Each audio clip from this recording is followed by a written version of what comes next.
இன்னும் சொல்ல போனால் இந்த தேர்தல் நேர்மையாகத்தான் நடந்ததாங்கிற ஒரு சந்தேகம் இருக்குது. ஏன்னு சொன்னோம்னா மதியம் 3 மணிலேருந்து இரவு 10 மணி வரை வாக்கு எண்ணிக்கை தொடர்பான விவரங்களை வெளியிடுவதில் எந்த மாற்றமும் இல்லாமல் அதே நிலை தொடர்ந்ததா இல்லையா?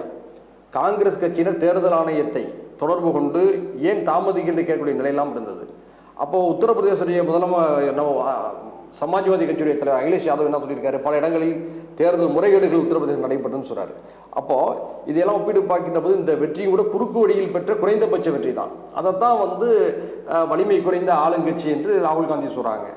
இந்த நேரத்தில் ராகுல் காந்தியுடைய எழுச்சியை அவர்களால் பொறுத்து கொள்ள முடியல. இப்போ நாடாளுமன்றத்தில் அவர் பேசிய விதம் உலக அளவில் ஒரு பெரிய பரபரப்பை கொடுத்துருக்கு. உலக மீடியாக்கள் அதை ஆச்சரியத்தோடு பார்க்குறாங்க. ஒரு பக்குவமான உரை அப்படின்னு சொல்லிட்டு அதை ஜீரணிக்க முடியாமல் அவரை பேரே சொல்லாமல் கிண்டல் பண்ணி பிரதமர் பேசுகிறார். இந்த நிலையில் ராகுல் காந்தியுடைய இந்த எழுச்சி குஜராத்திலே ஒரு தாக்கத்தை கொடுத்துருக்கு. பார்த்தீங்கன்னா நேற்று குஜராத்தில் காங்கிரஸ் கட்சி அலுவலகத்தை உடைச்சிருக்கிறாங்க. இது சட்டம் ஒழுங்கு சீர்கேடு என்பது இதுதான்.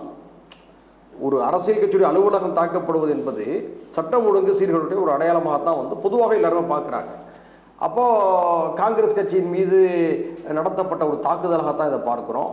ராகுல் காந்தி அவர்கள் மீதும் தாக்குதல் நடைபெறுவதற்கான வாய்ப்புகளை மறுப்பதற்கு இல்லை. ஏனென்று சொன்னால் வகுப்புவாத சக்திகள், பாசிஸ்டுகள் எதையும் செய்ய துணிவார்கள். வரலாறு நடிகளும் அதை பார்க்கின்றோம். உலக நாடுகளில் பல நிகழ்வுகளையும் நாம் பார்க்கின்றோம்.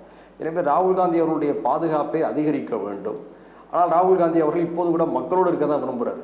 நேற்று பார்த்தீங்கன்னா சொன்னால் உத்தரப்பிரதேசத்தில் அந்த ஹத்ரா சம்பவத்தில் பாதிக்கப்பட்ட மக்களை கட்டி அணைத்து உரையாடுறார். அவருடைய அப்பா ராஜீவ்காந்தி அப்படி தான் செய்வார். 2 நாட்களுக்கு முன்பாக டெல்லியில் இருக்கக்கூடிய கட்டிட தொழிலாளர்களை சென்று சந்திக்கிறார். எதிர்பாராத விதமாக அறிவிப்பே இல்லாமல் சந்தித்தது மட்டுமல்ல, அவர்களோடு இணைந்து அந்த கட்டிட பணிகளையும் ஈடுபடுறார். இடத்துல ஒரு கொத்தனரை போல அந்த இடத்துல பணியாற்றிய காட்சிகளை படங்களில் பார்க்கிறோம்.